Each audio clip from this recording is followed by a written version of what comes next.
ท่านรองนายกรัฐมนตรีกระทรวงป้องกันความสงบก็ได้ต้อนรับการเข้าเยี่ยมอำลา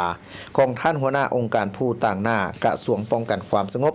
สาธารณรัฐสังคมนิยมเวียดนามประจำสาธารณรัฐประชาธิปไตยประชาชนลาว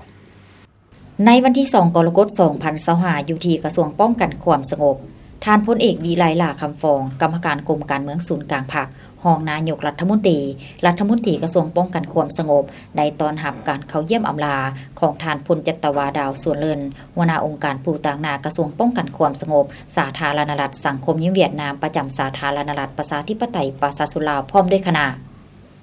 ในโอกาสนี้ท่านพลเอกวิไลลาคำฟองได้แสดงความต้อนรับอย่างอบอุ่นและตีราคาสูงต่อท่านพลจัตวาดาวส่วนเลินหัวหน้าองค์การผู้ต่างหน้ากระทรวงป้องกันความสงบเวียดนามประจำสาธารณรัฐประชาธิปไตยประชาชนลาวที่ได้สำเร็จหน้าที่การเมืองที่ภาครัฐก็คือประชาชนเวียดนามมอบให้อย่างสง่างามในระยะเวลาที่ได้ดำรงตำแหน่งเป็นหัวหน้าองค์การผู้ต่างหน้ากระทรวงป้องกันความสงบสาธารณรัฐสังคมนิยมเวียดนามประจำสาธารณรัฐประชาธิปไตยประชาชนลาว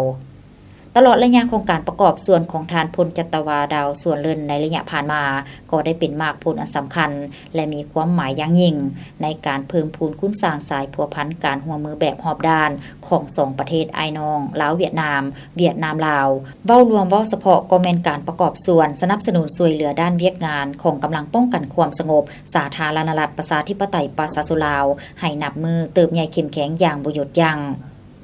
จากนั้นท่านพลจัตวาดาวส่วนเลินหัวหน้าองค์การผู้ต่างหน้ากระทรวงป้องกันความสงบสาธารณรัฐสังคมนิยมเวียดนามประจำสาธารณรัฐประชาธิปไตยประชาชนลาวก็ได้แสดงความขอบใจอย่างสูงต่อท่านพลเอกวิไลลาคำฟองพร้อมด้วยคณะที่ได้ให้เกียรติต้อนรับอย่างอบอุ่นและเต็มไปด้วยไมตรีจิตมิตรภาพแบบพิเศษพร้อมทั้งได้กล่าวจุดประสงค์ของการเข้าแสดงอำลาหน้าที่ของตนในครั้งนี้ให้ท่านพลเอกวิไลลาคำฟองได้รับทราบตื่มอีก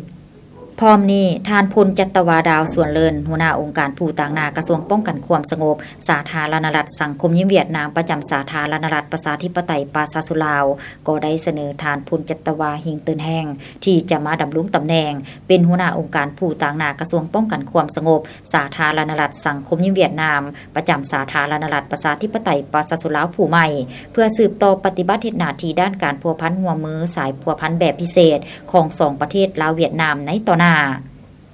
ในโอกาสเดียวกันท่านพลเอกวิไลลาคำฟองก็ได้อวยพรไซให้ท่านพลจัตวาดาวส่วนเลินหัวหน้าองค์การผู้ต่างหน้ากระทรวงป้องกันความสงบสาธารณรัฐสังคมนิยมเวียดนามประจำสาธารณรัฐประชาธิปไตยประชาชนลาวผู้เก่าจงมีสุขภาพที่แข็งแรงมีความเจริญก้าวหน้าในหน้าที่การงานและเดินทางกลับบ้านด้วยความสวัสดิภาพปลอดภัย